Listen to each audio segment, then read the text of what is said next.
अस्सलाम वालेकुम एवरीवन। आज की वीडियो उन तमाम कपल्स के लिए बहुत इंपॉर्टेंट है जो बेबी प्लान कर रहे हैं लेकिन प्रेगनेंसी नहीं हो रही। और आज हम बात करने वाले हैं एक ऐसी मेडिसिन सप्लीमेंट के बारे में जिसका नाम आपने शायद बहुत दफ़ा सुना होगा, गोनाडिल एफ। लेकिन रुक जाइए, क्या गोनाडिल एफ वाकई स्पर्म काउंट को इम्प्रूव करता है? क्या ये स्पर्म की क्वालिटी और मोटेलिटी के लिए यूजफुल है? क्या ये टेस्टोस्टेरोन को बूस्ट करता है? क्या वीक इरेक्शन, लो लिबिडो या सेक्सुअल वीकनेस में इसका रोल हो सकता है? और सबसे इम्पोर्टेंट, अगर हस्बैंड का स्पर्म काउंट लो है हो और वाई प्रेगनेंसी के लिए ट्राई कर रही हो तो क्या सिर्फ गोनाडिल एफ लेना प्रेगनेंसी के लिए इनफ है?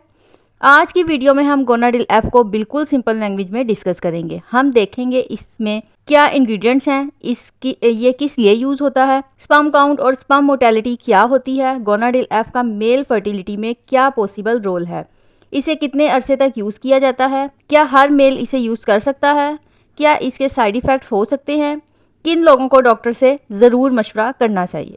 और सबसे एंड में मैं आपको बताऊंगी कि अगर स्पर्म काउंट लो आ जाए तो सिर्फ मेडिसिन पर डिपेंड करना चाहिए या कंप्लीट फर्टिलिटी एवोल्यूशन करवानी चाहिए।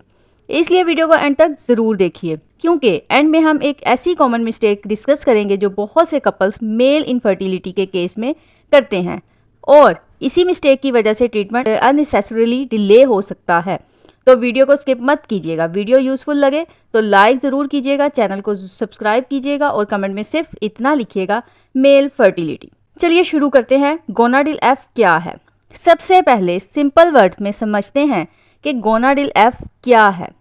व्यूअर्स, गोनाडिल एफ को Gates Pharma male sexual health और मेल इनफर्टिलिटी से रिलेटेड कंडीशंस के लिए मार्केट करता है। ऑफिशियल प्रोडक्ट इंफॉर्मेशन में इसके जेनरिक इंग्रेडिएंट्स में tribulus terrestris extract, vitamin E, L optic zinc और सेलेनियम लिस्ट हैं। यहाँ एक इम्पोर्टेंट पॉइंट है, गोनाडिल एफ को देखकर ये अज्यूम नहीं करना चाहिए कि ये एक सिंपल स्पर्म इंक्रीज टैबलेट है। मेल फर्टिलिटी एक बहुत लार्ज टॉपिक है। अगर किसी मेल का स्पर्म काउंट लो है तो उसकी वजह विटामिन डेफिशिएंसी भी हो सकती है, हार्मोनल प्रॉब्लम भी, वेरिकोसिल भी, इन्फेक्शन भी, टेस्टिकुलर प्रॉब्लम भी, मेडिसिन्स भी, स्मोकिंग भी, ऑब्सिटी भी, एग्जेक्टिव हीट एक्सपोर्स भी और कभी कभी कॉज आइडेंटिफाई भी नहीं होता। इसलिए किसी भी फर्टिलिटी प्रोडक्ट को यूज़ करने से पहले अंडरलाइंग प्रॉब्लम को समझना इम्पोर्टेंट है। ऑफिशियल मैन्युफैक्चर इंफॉर्मेशन गोनाडिल एफ को कुछ मेल सेक्सुअल हेल्थ प्रॉब्लम्स और मेल इनफर्टिलिटी डिसऑर्डर्स इंक्लूडिंग और ओलिगोएस्थेनोस्पर्मिया कहा जाता है के कॉन्टेक्स्ट में लिस्ट करती है। अब सवाल ये है, ओलिगोस्पर्मिया क्या होती है? ओलिगोस्पर्मिया का सिंपल मतलब है सीमम में स्पर्म कंसंट्रेशन कम होना, और अगर स्पर्म की मूवमेंट भी पुअर हो तो उसे कॉमनली ओलिगोएस्थेनोस्पर्मिया कहा जाता है। लेकिन सिर्फ स्पर्म काउंट देखना इनफ नहीं होता। सीमम एनालिसिस में स्पर्म की concentration, total number, mortality, morphology और दूसरे पैरामीटर्स देखे जा सकते हैं।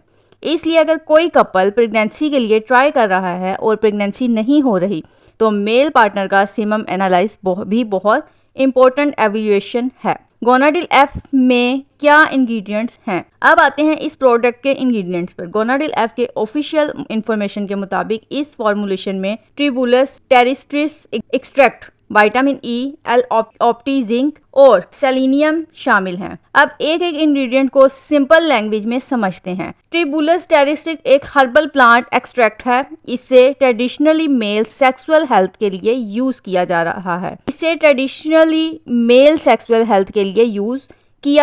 रहा है। गोनाडिल एफ की प्रोडक्ट इंफॉर्मेशन में ट्रिबुलस टेरिस्ट्रिस को मेल सेक्सुअल हेल्थ और रिप्रोडक्टिव हेल्थ को कंटेक्ट में डिस्क्राइब किया गया है।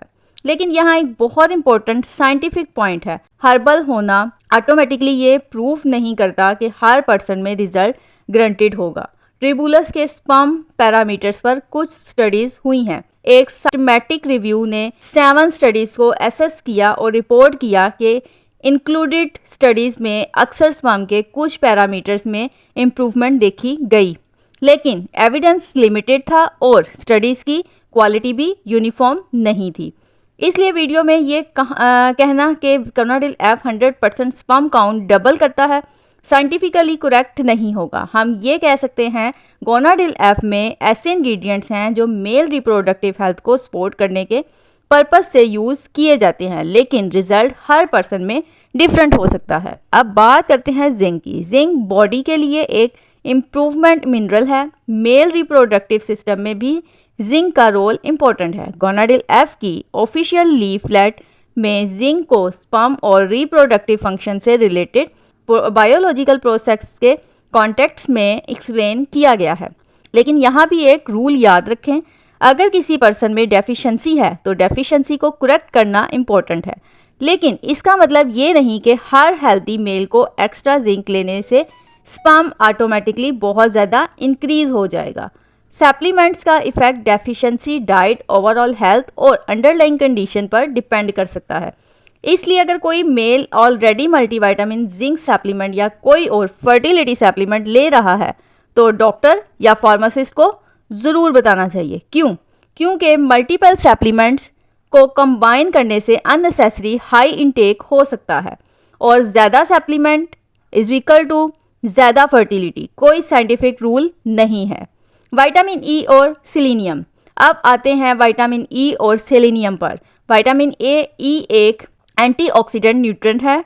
सेलेनियम भी बॉडी का इम्पोर्टेंट ट्रेस एलिमेंट है और एंटीऑक्सीडेंट सिस्टम्स का पार्ट होता है। गोनाडिल एफ में ये इंग्रेडिएंट्स रिप्रोडक्टिव हेल्थ सपोर्ट के फॉर्मुलेशन का हिस्सा हैं।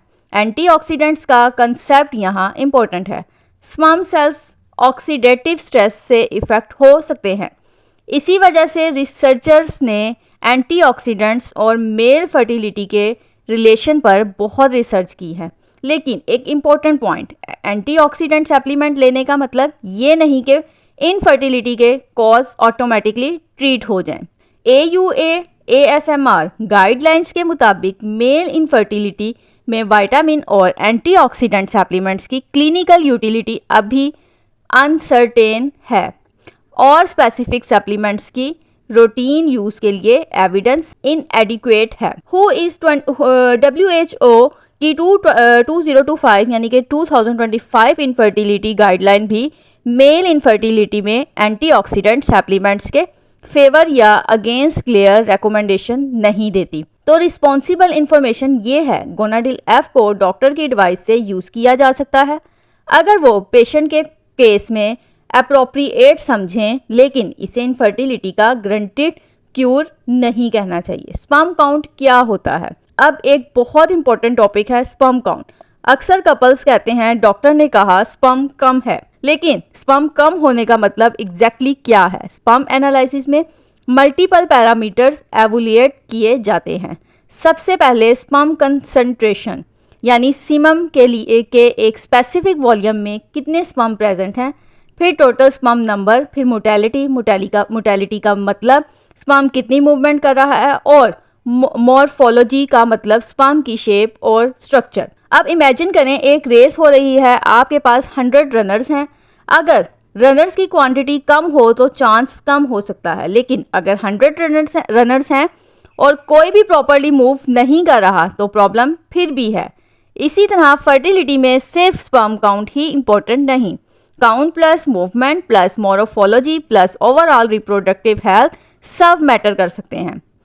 इसीलिए अगर सीमम एनालिसिस एबनॉर्मल आए तो डॉक्टर सिर्फ एक नंबर देखकर फाइनल कंक्लूजन नहीं निकालते। क्या गोनाडिल एफ स्पर्म काउंट बढ़ाता है? अब आते हैं सबसे पॉपुलर क्वेश्चन पर, क्या गोनाडिल एफ स्पर्म काउंट बढ़ाता है? गोनाडिल एफ की officially product information male infertility conditions including oligospermia के लिए इंडिकेशन लिस्ट करती है। इसमें ट्रिबुलस टेरिस्ट्रिस, जिंक, विटामिन ई और सेलेनियम शामिल हैं, लेकिन एक्चुअल रिजल्ट पेशेंट के अंडरलाइंग कॉज पर डिपेंड करेगा। अगर स्पर्म काउंट लो होने की वजह न्यूट्रिशनल डेफिशिएंसी है तो न्यूट्रिशन करेक्शन हेल्पफुल हो सकती है। अगर हार्मोनल प्रॉब्लम है तो हार्मोनल एवोल्यूशन और स्पेसिफिक ट्रीटमेंट ज़रूरी हो सकता है।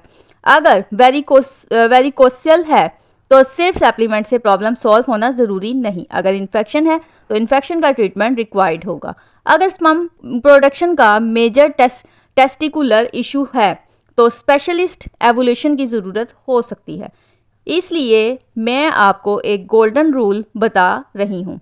लो स्पर्म काउंट का ट्रीटमेंट नंबर को नहीं, कॉज को टारगेट करना चाहिए। क्या गोनाडिल एफ टेस्टोस्टेरोन बढ़ाता है? अब दोबारा बहुत वायरल क्वेश्चन, क्या गोनाडिल एफ टेस्टोस्टेरोन बढ़ाता है? गोनाडिल एफ की ऑफिशियली लीफलेट ट्रिब्यूलस टेस्टोस्टेरोन और एलएच पाथवेज पर इफेक्ट डिस्क्राइब करती है, लेकिन रियल लाइफ में टेस्टोस्टेरोन लेवल्स को सिर्फ किसी सप्लीमेंट के क्लेम से एज्यूम नहीं किया जा सकता। अगर किसी मेल को जनरली लो टेस्टोस्टेरोन का डाउट है तो डॉक्टर यूजुअली सिम्टम्स और लेबोरेटरी टेस्टिंग को साथ देखकर एवोल्यूशन करता है। और यहाँ एक बहुत इंपॉर्टेंट वार्निंग है, अगर कोई मेल बेबी प्लान कर रहा है तो अपनी मर्जी से टेस्टोस्टेरोन इंजेक्शन या टेस्टोस्टेरोन रिप्लेसमेंट स्टार्ट नहीं करना चाहिए। मेल फर्टिलिटी के कॉन्टेक्स्ट में एक्सटर्नल टेस्टोस्टेरोन स्पर्म प्रोडक्शन को सुप्रेस कर सकता है।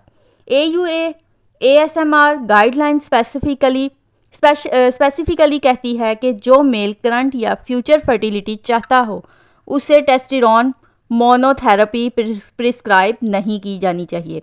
इसलिए टेस्टोस्टेरोन का नाम सुनकर खुद से टेस्टोस्टेरोन मेडिसिन स्टार्ट करना बिल्कुल डिफरेंट चीज़ है। तो व्यूअर्स, अब हम बात करते हैं कि गोनाडिल एफ किन प्रॉब्लम्स में यूज़ होता है। ऑफिशियली प्रोडक्ट इंफॉर्मेशन के मुताबिक गोनाडिल एफ को कुछ मेल सेक्सुअल हेल्थ प्रॉब्लम्स और मेल इनफर्टिलिटी डिसऑर्डर्स के कॉन्टेक्स्ट में यूज़ किया जाता है। एग्जाम्पल में low sex drive, decreased libido, sexual weakness, decreased stamina और certain male infertility condition listed हैं। लेकिन व्यूअर्स को ये समझाना ज़रूरी है कि हर सेक्सुअल प्रॉब्लम का ट्रीटमेंट गोनाडिल एफ नहीं होता। फॉर एग्जांपल, इरेक्टाइल डिसफंक्शन की वजह diabetes, blood vessel disease, stress and anxiety medicine, hormonal problem, neurological problem में से कोई भी हो सकती है। सिमिलरली प्रीमेच्योर इजैक्यूलेशन के कॉजेज डिफरेंट हो सकते हैं। इसलिए अगर किसी मेल को persistent erection problem, low libido या इजैक्यूलेशन इशू है तो प्रॉपर मेडिकल असेसमेंट इंपॉर्टेंट है। मेडिसिन का सिलेक्शन कॉज के मुताबिक होना चाहिए। तो व्यूअर्स, अब हम बात करते हैं इसकी डोजेस की कि हमें इसकी कितनी डोज लेनी चाहिए। अब सबसे इंपॉर्टेंट सेक्शन है गोनाडिल एफ कैसे यूज़ की जाती है। ऑफिशियली प्रोडक्ट लीफलेट में डोजेस पेशेंट की कंडीशन के मुताबिक एडजस्ट होने का जिक्र है और ट्रीटमेंट ड्यूरेशन भी कंडीशन पर डिपेंड करती है। इस वजह से मैं वीडियो में किसी व्यूवर्स को पर्सनल प्रिस्क्रिप्शन नहीं दूंगी। अगर आपको डॉक्टर ने गोनाडिल एफ प्रिस्क्राइब की है तो एग्जैक्ट डोज और ड्यूरेशन वही फॉलो करें जो डॉक्टर ने लिखी है। इसे खुद से डबल डोज करना, डोज मिस होने पर एक्स्ट्रा कैप्सूल लेना या दूसरे फर्टिलिटी सप्लीमेंट्स के साथ कंबाइन करना बिना एडवाइस के अवॉइड करें। ऑफिशियल लीफलेट रेगुलर यूज़ और रेकमेंडेड ड्यूरेशन फॉलो करने पर जोर देती है। मेल इनफर्टिलिटी के केस में रिजल्ट एसेस करने के लिए टाइम लग सकता है क्योंकि स्पर्म प्रोडक्शन एक कंटिन्यूअस बायोलॉजिकल प्रोसेस है।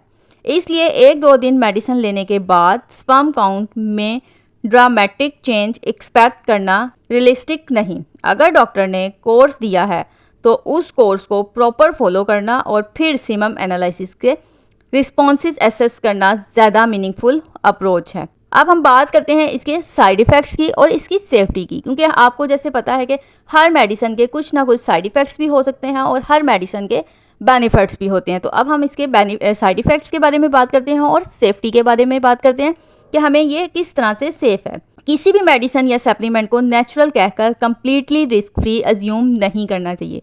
गोनाडिल एफ की मैन्युफैक्चर लीफलेट में क्लिनिकल एक्सपीरियंस में गुड टॉलरेंस का जिक्र है और हाइपर सेंसिटिविटी को टू इंग्रेडिएंट्स को कॉन्ट्राइंडिकेशन के तौर पर मेंशन किया गया है। अगर किसी पर्सन को मेडिसिन लेने के बाद अनयूजुअल रिएक्शन हो, जैसे swear allergy, swelling, breathing difficulty, swear vomiting, swear abdominal symptoms या कोई और कंसर्निंग रिएक्शन, तो मेडिसिन कंटिन्यू करने के बजाय मेडिकल हेल्प लेनी चाहिए। अगर आप ऑलरेडी मेडिसिन यूज़ कर रहे हैं तो डॉक्टर को कंप्लीट मेडिसिन लिस्ट बताएं।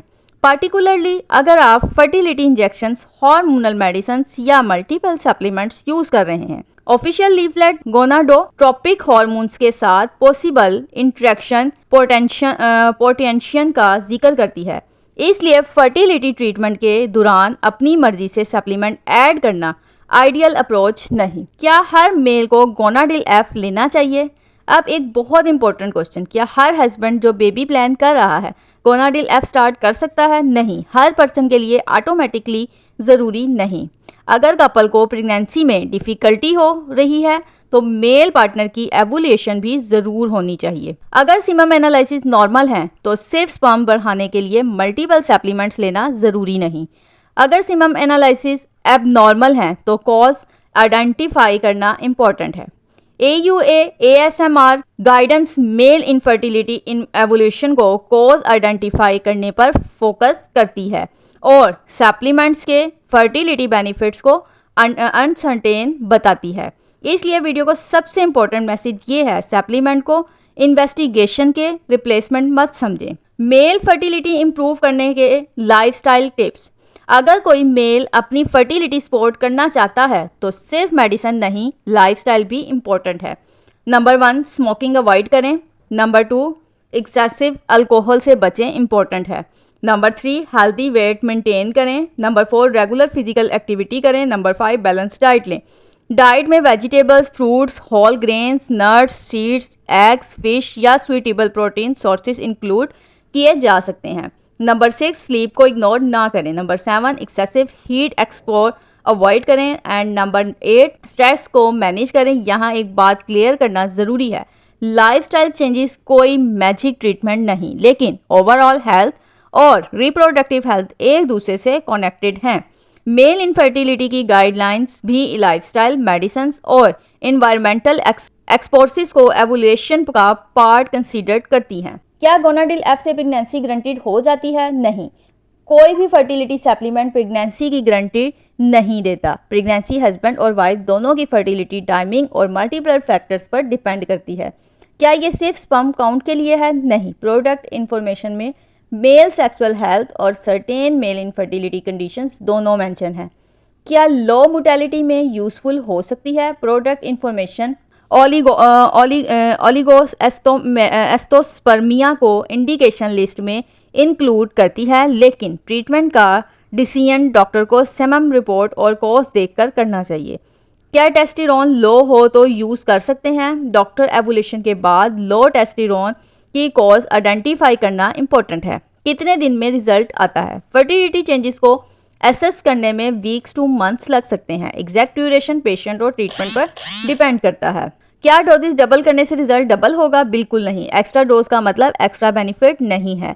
क्या वाइफ भी गोनाडिल एफ ले सकती हैं? ये मेल फोकस प्रोडक्ट है। वाइफ को अपनी फर्टिलिटी के लिए सेपरेट मेडिकल असेसमेंट और अप्रोप्रिएट ट्रीटमेंट चाहिए। क्या स्पर्म काउंट लो हो तो IVF ज़रूर करवाना पड़ता है? नहीं, हर लो स्पर्म काउंट का मतलब IVF नहीं होता। ट्रीटमेंट सिवियरिटी और कॉजेज पर डिपेंड करता है। क्या नॉर्मल स्पर्म काउंट के बावजूद प्रेगनेंसी हो सकती है? जी हाँ, फर्टिलिटी से स्पर्म काउंट का नाम नहीं। क्या गोनाडिल एफ डॉक्टर के बगैर स्टार्ट करना चाहिए? अगर इनफर्टिलिटी या हार्मोनल इशू का कंसर्न है तो डॉक्टर फार्मासिस्ट से प्रॉपर एडवाइस लेना बेहतर है। अब हम जो सबसे बड़ी मिस्टेक करते हैं वो क्या है? अब वो पॉइंट जिसका मैंने वीडियो में स्टार्ट में प्रॉमिस किया था, अक्सर कपल्स जब प्रेगनेंसी नहीं होती तो सिर्फ वाइफ के टेस्ट करवाते हैं और हस्बैंड का सीमम एनालिसिस मंथ्स तक नहीं करवाते।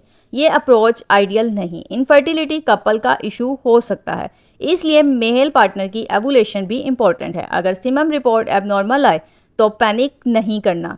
एक एबनॉर्मल रिपोर्ट का मतलब ये नहीं कि प्रेगनेंसी इम्पॉसिबल है।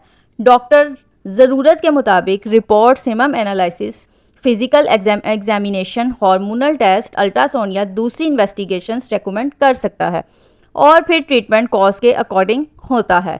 इसलिए अगर आप बेबी प्लान कर रहे हैं और प्रेगनेंसी डिले हो रही है तो सिर्फ इंटरनेट पर मेडिसिन सर्च करने के बजाय प्रॉपर फर्टिलिटी एवोल्यूशन करवाना सबसे सेंसिबल स्टेप है। तो फ्रेंड्स, आज की वीडियो का फाइनल मैसेज बहुत सिंपल है। गोनाडिल एफ एक मेल फर्टिलिटी और सेक्सुअल हेल्थ फोकस प्रोडक्ट है, लेकिन कोई मैजिक प्रेगनेंसी टैबलेट नहीं है।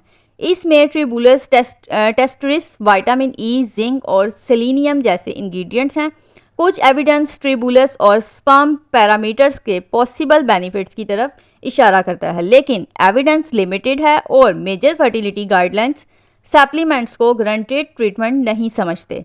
इसलिए अगर आप या आपके हस्बैंड इनफर्टिलिटी फेस कर रहे हैं तो शर्माने की ज़रूरत नहीं है। मेल इनफर्टिलिटी कोई ऐसी चीज़ नहीं जिस पर चुप रहना चाहिए। जितनी जल्दी कॉज आइडेंटिफाई होगा उतनी जल्दी अप्रोप्रिएट ट्रीटमेंट का रास्ता सामने आ सकता है। और एक बात याद रखिए, बेबी प्लानिंग सिर्फ वाइफ की रिस्पॉन्सिबिलिटी नहीं होती, फर्टिलिटी दोनों पार्टनर्स की होती है। अगर वाइफ के टेस्ट हो रहे हों तो हस्बैंड का सीमम एनालिसिस भी डिस्कस होना चाहिए। अगर स्पर्म काउंट लो है तो पैनिक नहीं करना, अगर मोर्टेलिटी लो है तो होपलेस नहीं होना, और अगर टेस्टोस्टेरोन लो है तो खुद से टेस्टोस्टेरोन इंजेक्शन स्टार्ट नहीं करने। कॉज फाइंड करें, डॉक्टर से कंसल्ट करें और ट्रीटमेंट को टाइम दें। अगर आपको आज की वीडियो इन्फॉर्मेटिव लगी है तो वीडियो को लाइक करें, चैनल को सब्सक्राइब करें और कमेंट में लिखें पार्ट 2। अगर आप चाहते हैं कि मैं नेक्स्ट वीडियो में डिटेल से बताऊं स्पर्म काउंट लो क्यों होता है, स्पर्म मोर्टेलिटी कैसे इंप्रूव होती है, स्पर्म एनालिसिस रिपोर्ट कैसे रीड करते हैं और बेबी प्लानिंग के लिए हस्बैंड को कौन से टेस्ट करवाने चाहिए, तो कमेंट में पार्ट 2 ज़रूर लिखें और इस वीडियो को किसी ऐसे कपल तक ज़रूर शेयर करें जो बेबी प्लानिंग के फेज से गुजर रहा है।